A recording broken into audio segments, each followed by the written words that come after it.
자, 오늘도 말씀을 통해서 같이 함께 은혜를 나누도록 하겠습니다. 이제 우리가 사무엘 상하의 말씀, 상의 말씀 이제 마치고 사무엘 하의 말씀으로 계속 이어져서 우리가 하나님께 함께 말씀의 은혜를 나누도록 하겠습니다. 이제 사울 왕이 죽었다는 소식을 듣게 됩니다. 사울 왕이 죽었다라고 하는 소식을 듣게 되는데 이때 사실 큰 사건이잖아요.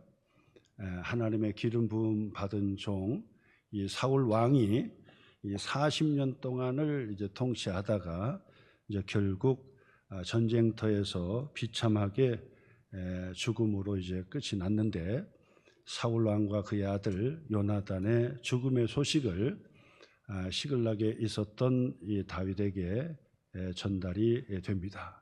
아멜렉 청년은 그 당시 이 전쟁터에서 죽은 이 사울 왕의 머리에 씌워진 왕관과 또 팔찌를 갖고 와서 다윗에게 전달하면서 보세요, 이것은 사울 왕의 왕관입니다라고 하면서 이 다윗에게 전달이 되지요. 사울 왕과 요나단이 죽었다는 이 사건은 이스라엘 나라의 큰 변혁의 사건이지요. 엄청난 사건이다라고 말씀을 드릴 수 있습니다. 큰 사건이든 작은 사건이든 중요한 것은 이 사건이 일어날 때 어떻게 반응하느냐라고 하는 것은 그 사람의 인격이고 또 그 사람의 실력이고 그 사람의 능력이다라고 말씀을 드릴 수가 있습니다. 그것도 갑작스러운 사건 앞에 우리가 어떻게 반응하느냐라고 하는 것은 더군다나 그 사람의 삶의 인격을 송두리째 이제 다 뒤집어 보여주는 것이다라고 말씀을 드릴 수 있습니다. 사울 왕과 요나단이 죽었다는 소식, 이스라엘 백성들도 그 전쟁터에서 다 죽고 패배했다는 그 사건이 일어나게 되자마자 많은 백성들도 다 통곡하고 울었겠지만은 특별히 관심을 갖는 사람은 이 다윗은 도대체 시글락에서 어떻게 반응했겠나 뭐 이런 거지요. 왜냐하면 우리가 잘 알다시피 사무엘 선지자는 이 다윗 청년에게 머리에 기름을 부어서 이스라엘의 왕으로 하나님께 지명하셨다. 하나님께서 이스라엘의 왕으로 지명하셨다. 사울 왕을 세우셨지만은 사울 왕은 하나님께 기쁨이 되지 못해서 사울 왕은 폐위가 된 거예요.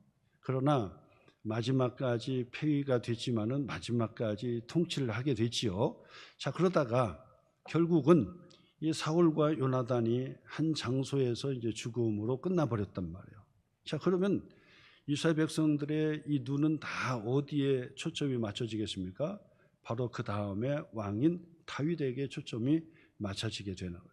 이때 이 다윗이 어떤 반응을 보여주는 것인가?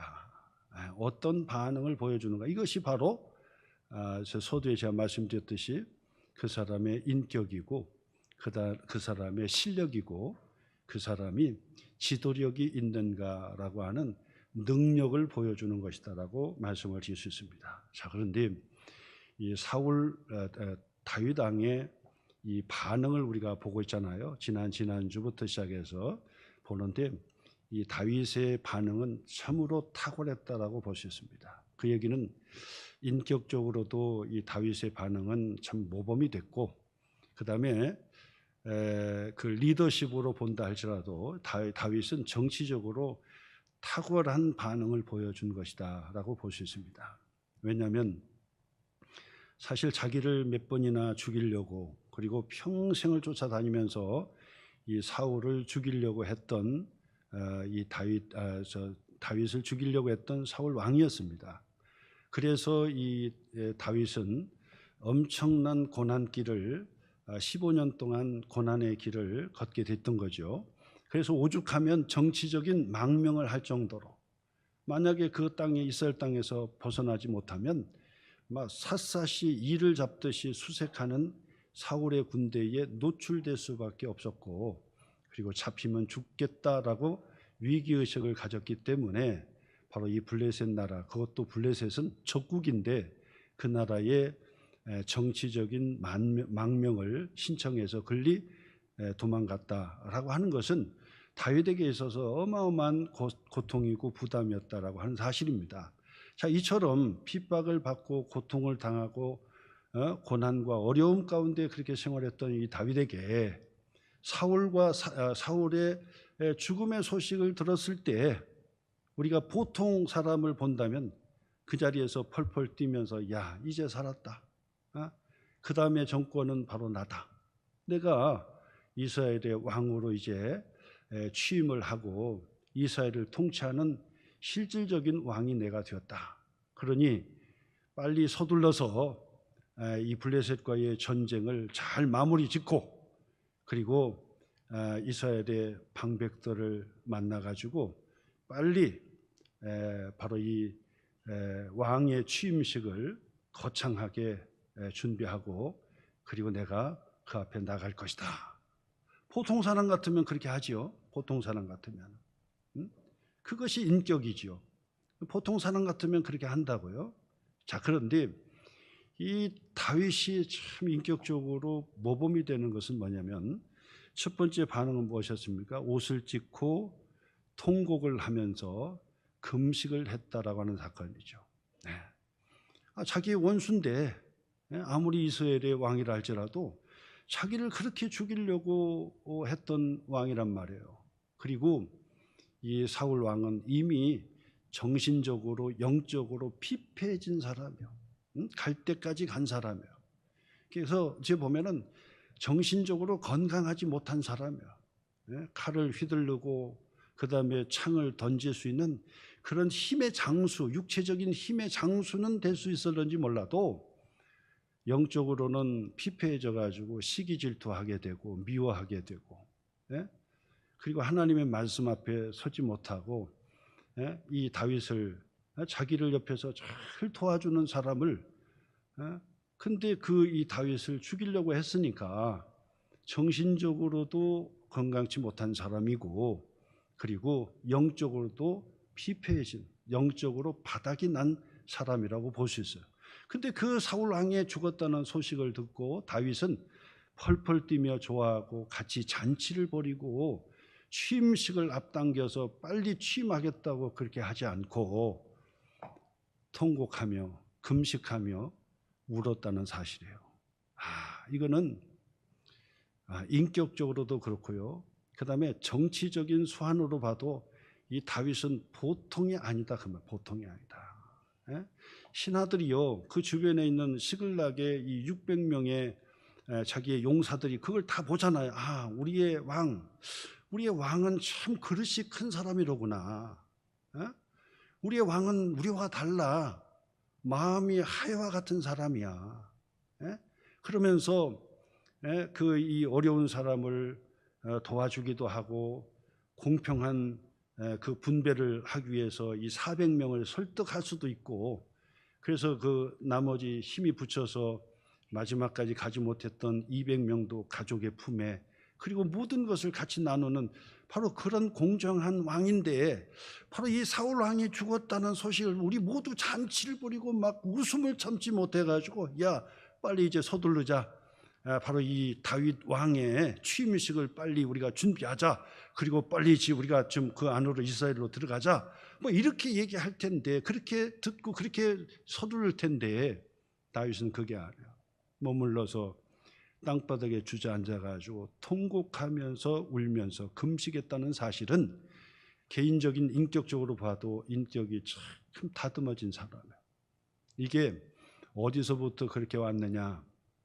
15년 동안 땅바닥에 기면서 훈련을 받은 결과가 바로 그 모습이에요.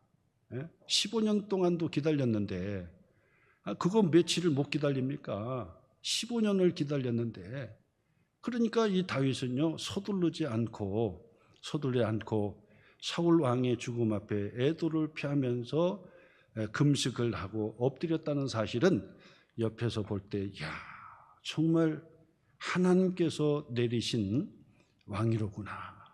사무엘 선지자가 바로 이 사울 왕을 대신하여 다윗에게 기름을 부은 하나님의 뜻이 있고 목적이 있었구나. 참 정치적으로 정말 큰 그릇이구나.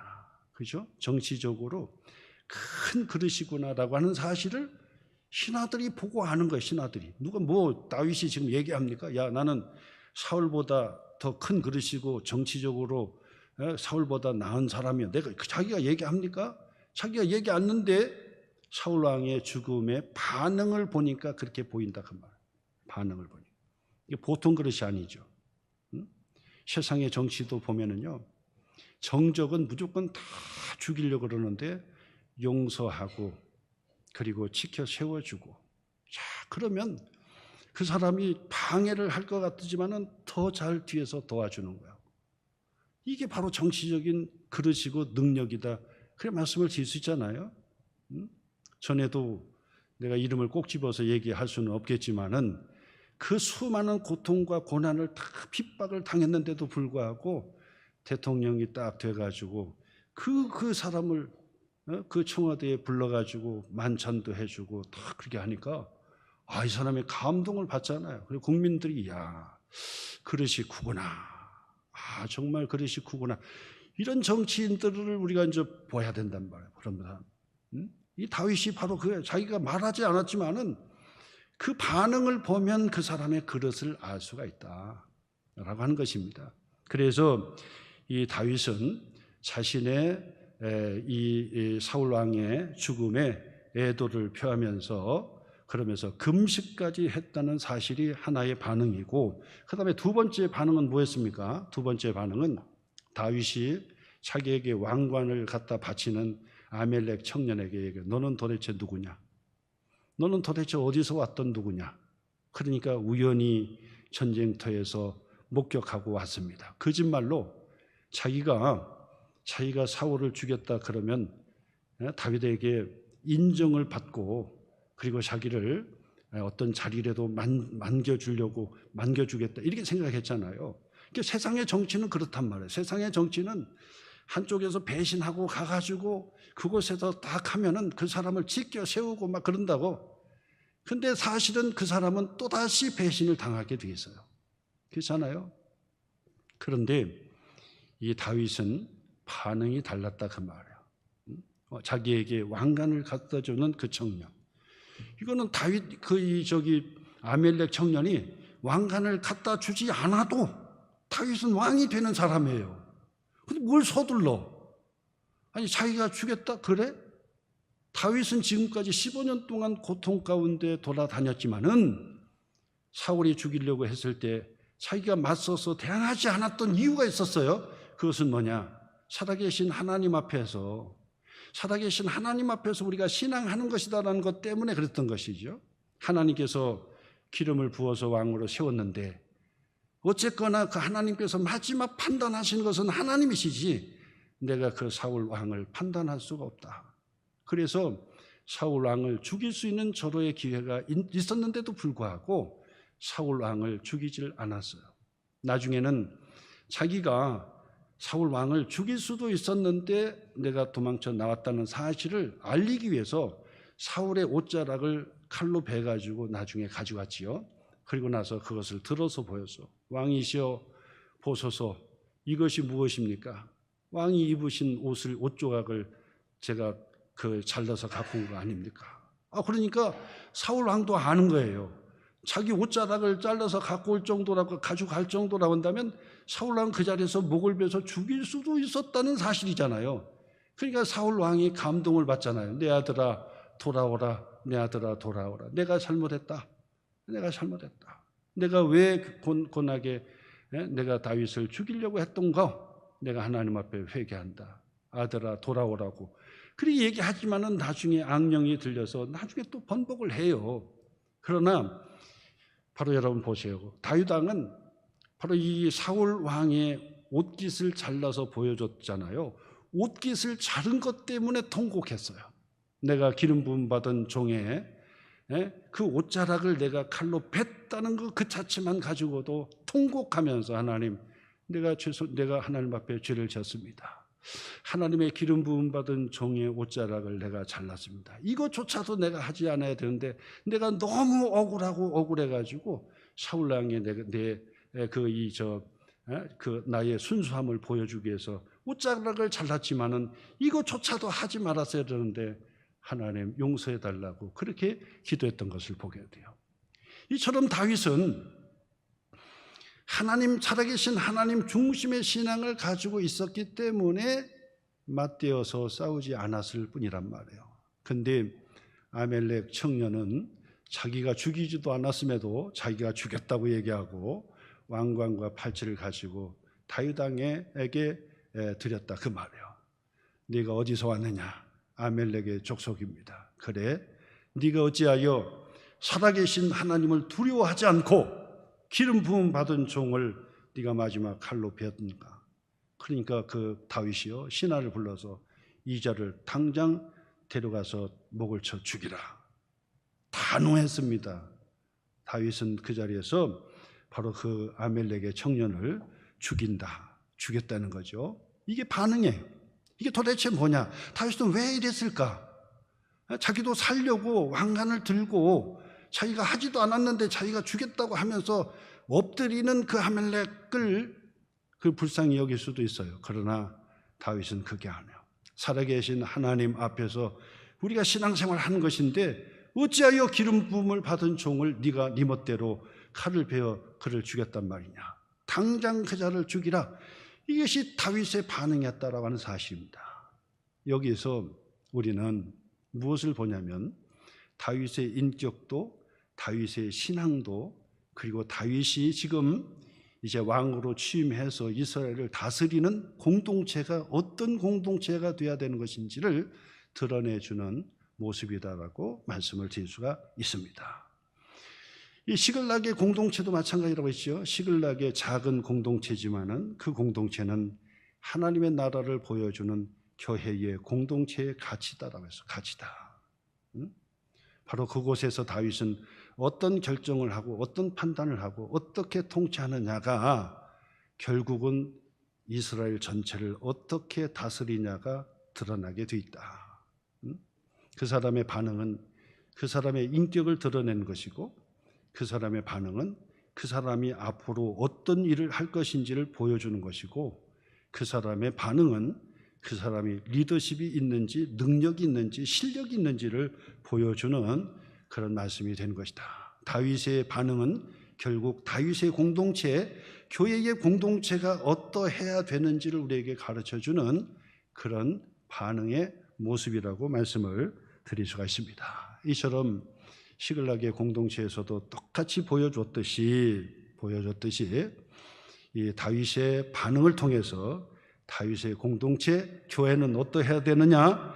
건강한 공동체가 되어야 된다 그 얘기예요. 건강한 공동체가 되어야 된다. 사울 왕은 건강하지를 못했어요. 네? 자기를 위해서 충성하는 종을 미워하고 시기하고 질투했어요. 이건 건강하지 못한 것입니다. 성경의 건강의 척도는 뭡니까?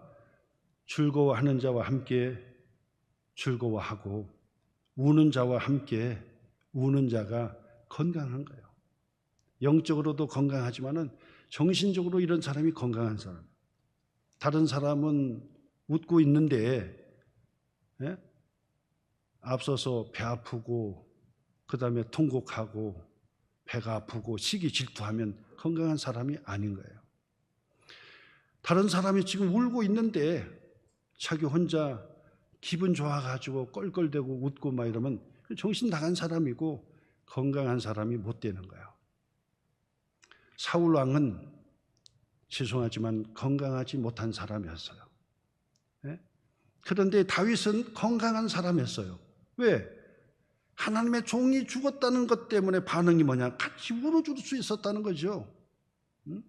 야, 잘 됐다. 내 원수가 죽었으니까 잘 됐다. 빨리 왕으로 취임하자. 취임식 준비하라. 이것이 아니었다는 거예요. 기다리면서 통곡하며 금식하며 울었다는 거예요. 이것은 다윗의 건강한 모습을 우리에게 보여주는 것이고 그리고 다윗과 함께 세워지는 이스라엘 나라의 공동체의 건강한 것을 우리에게 가르쳐 주는 것이고, 더 나아가서 지금 시대의 교회는 어떤 곳이 되어야 되느냐? 건강한 공동체가 되어야 한다는 것입니다. 즐거워하는 자가 있으면 같이 박수 쳐주고 즐거워해주고 그래야지. 시기 질투하고 자꾸 시기 질투하고 미워하는 것은 마귀가 주는 것이라고 제가 계속해서 말씀드려요. 이거는 하나님께서 복을 받지 못하는 거예요. 시기 질투하는 사람이 복을 받는다? 어림없습니다. 예? 절대로 시기 질투하면 안 되는 거예요. 즐거워하는 사람과 함께 같이 즐거워하는 것이 건강한 사람이에요. 그리고 다른 사람이 힘들고 어려울 때 잘 됐다, 고섭다, 예? 그러면 안 되는 거예요. 예? 같이 슬퍼해주고 같이 울어주고 또 안 됐다, 예? 그러면서 같이 기도하자 하면서 마음을 서로 나눠주고 위로해 줄 수 있는 그런 공동체가 돼요. 교회는 그런 공동체가 돼야 됩니다. 울어줘야 됩니다. 죽음 앞에 울어줄 수 있는 사람이 돼야 됩니다. 어려운 사람 앞에서 같이 손을 잡고 그 어려움을 이겨낼 수 있도록 기도해 줘야 됩니다. 어려운 사람을 외면하면 안 됩니다. 다윗의 시글락 공동체에서도 바로 이 아멜렉 족속들이 버리고 간 애굽의 젊은 청년이 다 죽어가는데 버리고 갔잖아요. 그러니까 아멜렉 족속의 공동체는 이 버리는 공동체예요. 어려운 사람을 내팽개치는 공동체예요. 그런데 다윗의 시글락의 공동체는 바로 그 사람은 나의 먹을 것, 나의 마실 것을 그것도 귀한데 그에게 도와주면서 함께 했더니 결국 하나님께서 그 길을 열어주셨잖아요. 이처럼 기뻐하는 자와 함께 기뻐하고 시기질투하지 않고 우는 자와 함께 같이 울어주고 함께 고통을 나눠주잖아요. 그러면 애굽 청년에게 도와줬더니 애굽 청년이 바로 이 도적대와 같은 아멜렉 족속의 아지트를 알고 있었던 거예요. 그냥 그 자리에서 죽겠더라면 제가 처음에 말씀드렸잖아요. 하나님께서 기도하니까 하나님께서 다윗에 응답해 줘서 쫓아가라. 근데 사실은요, 믿음으로 발을 딛고 나가서 다행이지 갈 데가 어디 있어. 갈 데 어디로 가요? 아니 아멜렉 족속이 어디로 가냐고. 아니 어디에 있다는 것만 알면 그쪽으로 가면 되잖아요. 근데 어디 있는지 몰라요. 그러니까 이것은 이 모래사장에서 바늘을 찾는 것과 똑같은 것이라는 거예요. 어디로 갈지는 몰라요. 근데 하나님께서 응답해 주시고 뒤쫓아 가라니까 막 나서서 간 거예요. 가서 보니까 애굽의 청년을 만나게 되고 그것을 통해서 결국은 아멜렉 족속이 거주한 곳을 알게 돼서 처자식과 부녀자들을 다 되찾아올 수, 재산도 다 다시 되찾아올 수 있는 기회를 얻었다는 사실이죠. 다윗이 사울의 죽음 앞에 보여줬던 것은 바로 다윗의 건강한 공동체의 모습을 보여줬다는 것입니다.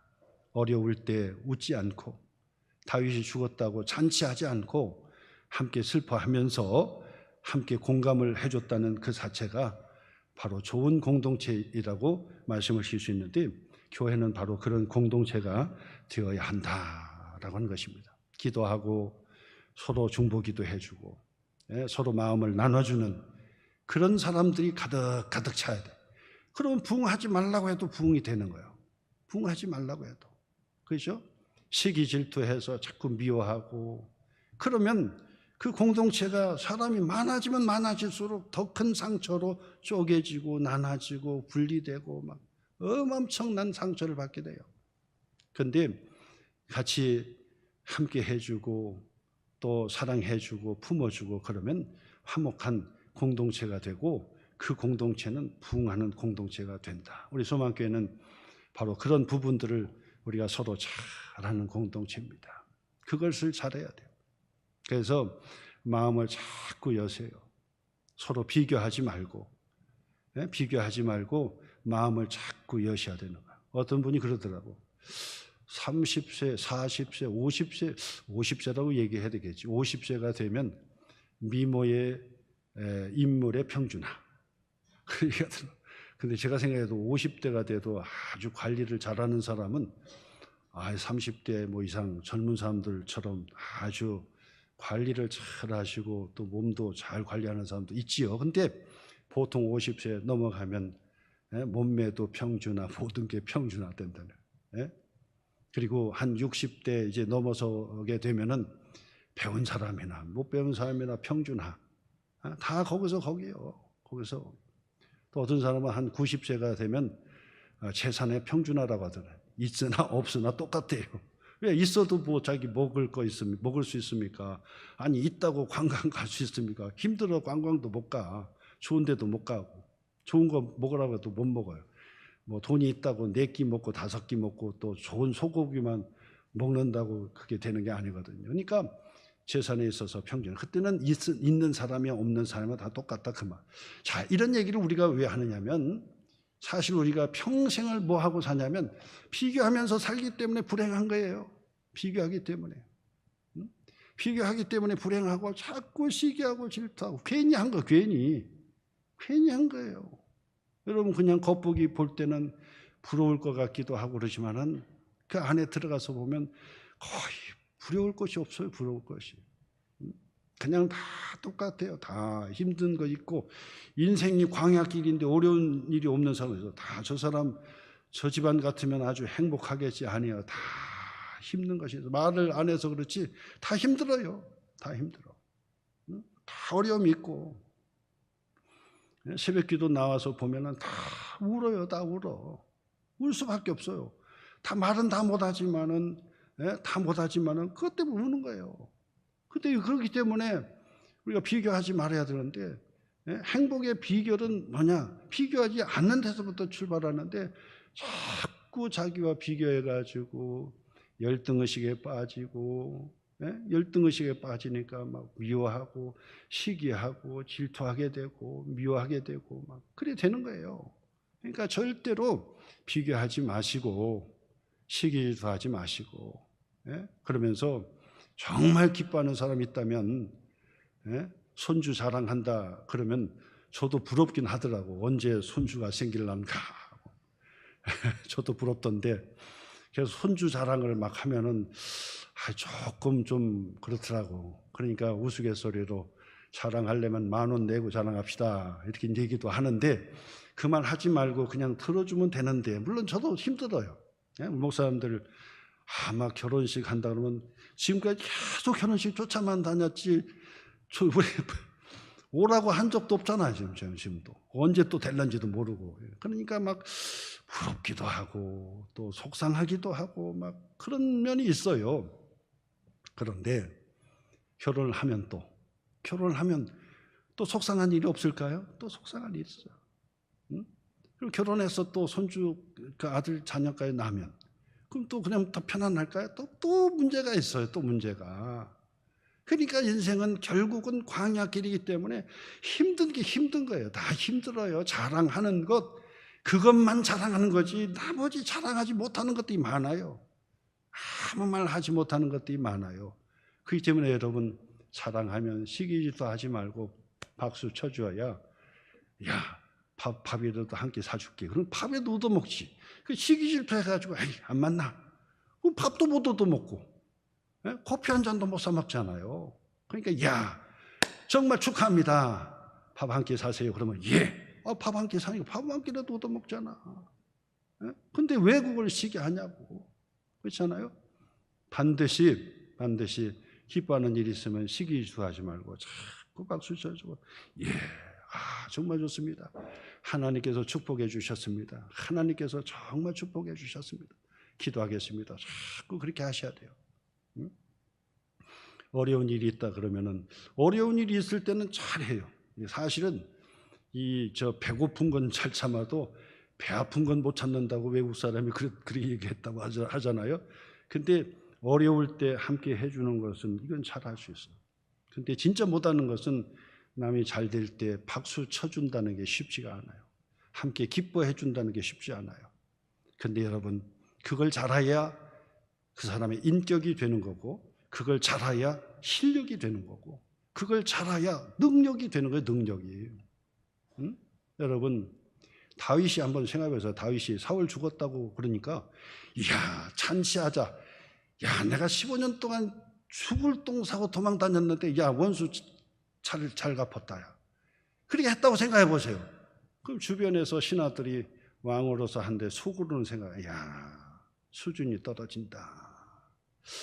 다윗 왕의 수준이 떨어지네. 이리 생각할 거란 말이에요.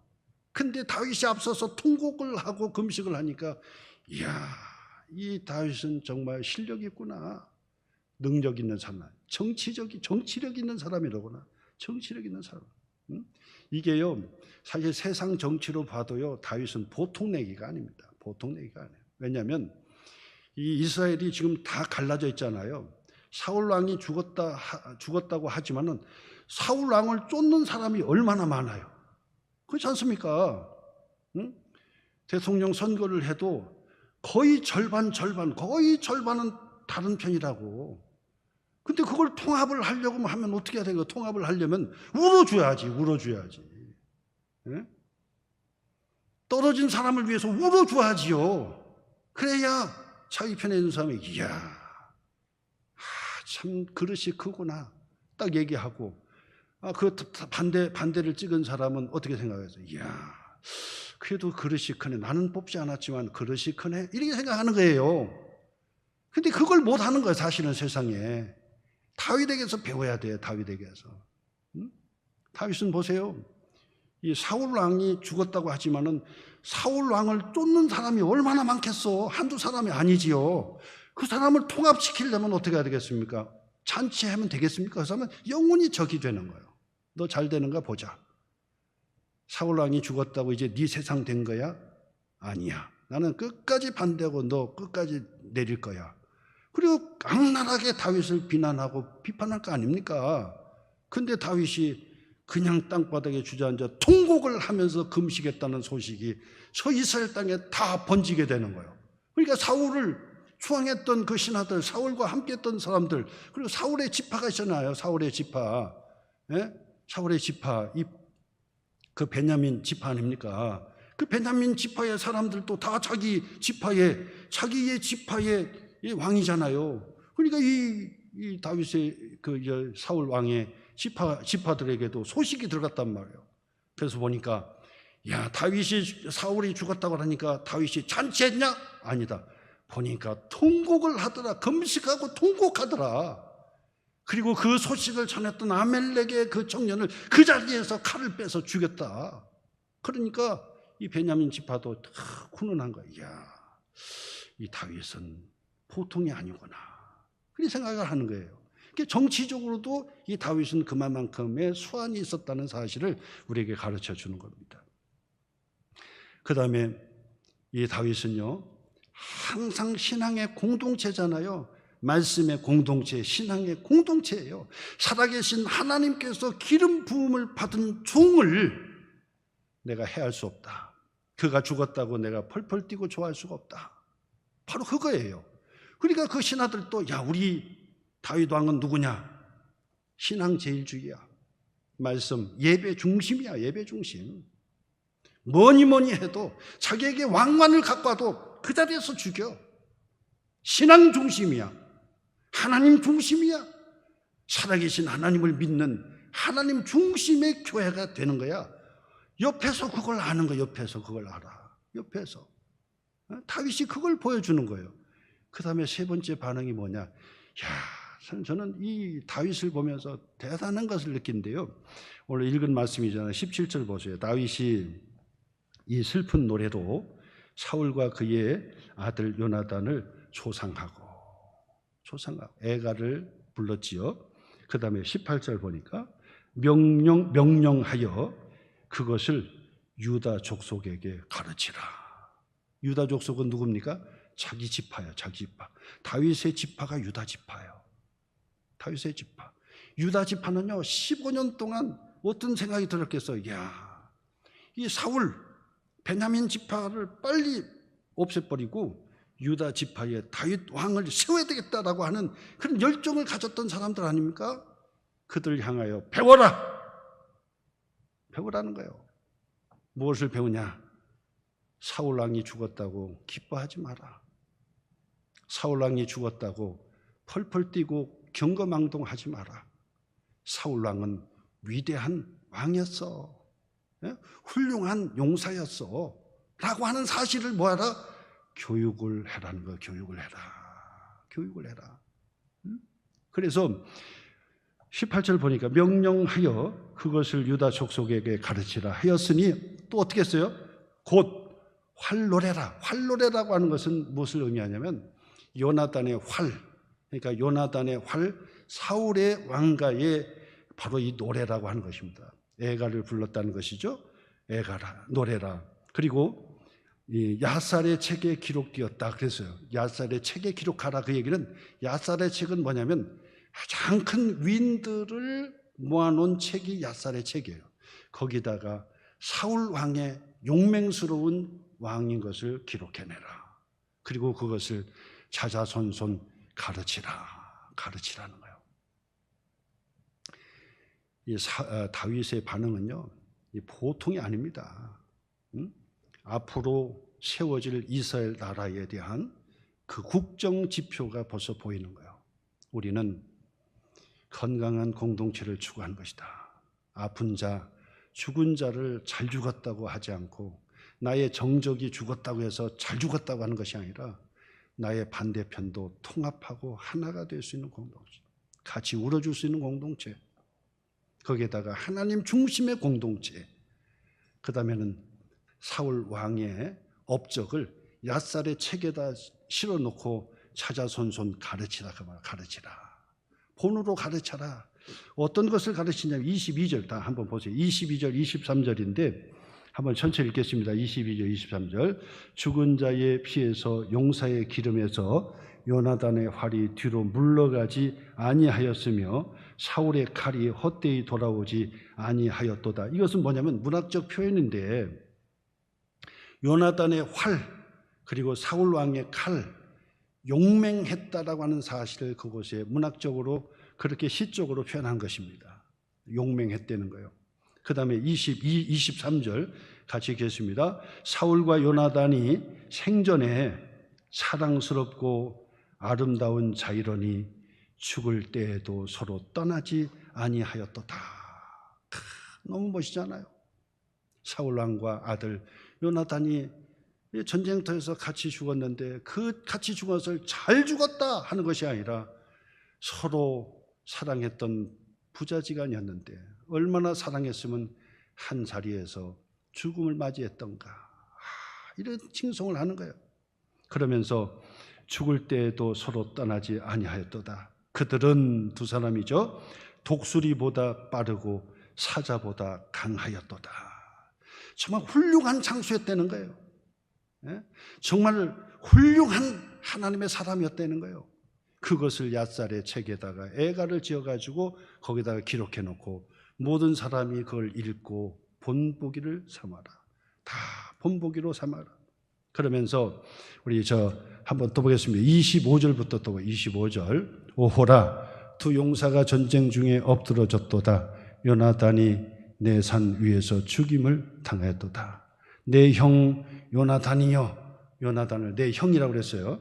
내 형 요나단이여. 그 여기는 나이가 많기 때문에 형이라고도 할 수 있겠지만은 여기서 요나단을 내 형이라고 부른 것은 바로 형제지간보다도 더 가깝고 친밀한 그런 표현이라고 볼 수 있습니다. 내 형 요나단이여, 내가 그대를 애통함은 그대는 내게 심히 아름다움이라. 그대가 나를 사랑함이 기하여 여인의 사랑보다 더하였도다. 세상은요, 배신하는 사람들이 많아요. 그래서 배신을 한번 당하면 다시는 내가 사랑하지 않겠다고, 믿지 않겠다고 결심을 해요. 왜냐하면 믿고 사랑해 줬는데 반드시 뒤통수를 치거든. 그게 세상이야, 세상. 그래서 막 결심을 해요. 다시는 내가 정을 주나 봐라. 내가 다시는 내가 정을 안 줘. 내가 정을 주고 사랑을 베풀었지만 뒤통수를 짓버려. 그게 세상이 그렇단 말이에요. 근데 그런 세상이라 할지라도 끝까지 배신하지 않는 사람이 있어. 끝까지 배신하죠. 사실 요나단 같은 경우는 사울 왕의 바로 이 후임자 아닙니까? 왕자 아닙니까? 그 사울 왕이 죽었으면 바로 그 아들이 왕이 되는 거였어요. 근데도 불구하고 아버지는 시기 질투해서 다윗을 미워했지만은 요나단은 그 다윗을 미워하지 않았어요. 그러면서 이 자기 아버지에게 이야기 직언을 하기도 하면서 이 아버지를 피하여 도망칠 수 있도록 길을 내줬던 사람이 요나단이야. 그러니까 이 남녀의 이 사랑보다도 더 진한 우정을 보여줬다. 그래서 다윗과 요나단의 다요지교라 그렇게 얘기합니다. 그렇게 얘기합니다. 얼마나 사랑이 끈끈했으면, 얼마나 사랑이 끈끈했으면 서로 배신하지 않는 거예요. 배신하지 않아. 교회의 공동체는 반드시 사랑의 열매를 맺는 공동. 배신하면 안 돼요. 내가 힘들고 어렵다고, 내가 손해본다고, 그래서 뒤돌리고 이렇게 하면 세상하고 뭐가 다를 게 있겠습니까? 세상은요, 자기에게 손해만 되면 금방 돌변하지요. 물론 세상에서도 다 그런가 하고 의리가 있고 배려심 있는 사람도 있겠지만은, 그러나 보통은 그래. 그런데 교회의 공동체는 다윗과 요나단처럼 끈끈한 그런 우정, 끝까지 가는 우정, 끝까지 사랑할 줄 아는 우정, 내가 조금 손해를 봐도 사랑할 수 있고 내가 조금 손해를 봐도 배신하지 않는 사랑, 이런 사랑이 교회 공동체에서 바로 있어야 되겠다라고 하는 것이 지금 이 다윗의 세 번째 반응이었다는 사실입니다. 오늘 여러분, 다윗이 사울 왕이 죽었다는 소식을 듣고 반응했던 것은 그 사람의 인격이라 그랬어요. 그리고 그 사람의 실력이요, 그 사람의 능력이에요. 그리고 다윗이 세우려고 했던 이스라엘 공동체의 이상 국정 지표나 마찬가지죠. 이스라엘 나라를 어떻게 세워야 되겠다라고 하는 것이 반응 속에 벌써 드러나는 거예요.